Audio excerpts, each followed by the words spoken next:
दीप अमावस्येला घरातील दिव्यांची आपण पूजा करतो, पण त्याच दिवशी आपल्या घरातल्या लहान मुलांना सुद्धा आपल्याला औक्षण करायचं आहे.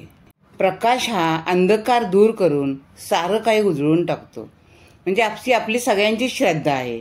त्याचप्रमाणे संकटाच्या अंधकाराला सुद्धा दूर करावं, मुलांचं आयुष्य नवीन उमेद, शक्ती आणि ऊर्जेनं उजळून निघावं, या आपण इच्छेने मुलांना त्या दिवशी औक्षण करायचं आहे. आता ही प्रथा केव्हापासून पडली तुम्हाला माहिती आहे का? काय झालं, यमुनेच्या तीरावर जेव्हा गाई गुरांचा मृत्यू होऊ लागला, तेव्हा यमुनेत लपलेल्या कालिया नागाला अद्दल घडवण्यासाठी कृष्णाने त्याला हरवून त्याच्यावर स्वार होऊन गोकुळवासियांना भयमुक्त केलं होतं. ही कथा तर आपल्याला सगळ्यांनाच माहिती आहे.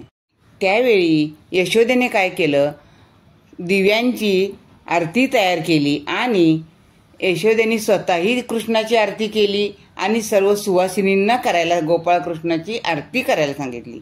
त्यावेळी काय झालं, गोपाळकृष्णाची आरती करताना सुवासिनींनी कृष्णाला विनवणी केली की आमच्याही मुलांना असंच तुझ्यासारखं तेज, धैर्य आणि शौर्य मिळू दे. आणि त्या दिवसापासून आपल्या मुलांना तेज, धैर्य, शौर्य असं सगळं काही मिळू दे म्हणून त्यांचं औक्षण करायची प्रथा सुरू झाली. आणि तो दिवस होता आषाढ अमावस्या, म्हणजे दीप अमावस्या. आता दीप अमावस्या होती, त्यामुळं सगळा आसमंत दिव्यांनी उजळून निघालेला होता. धन्यवाद.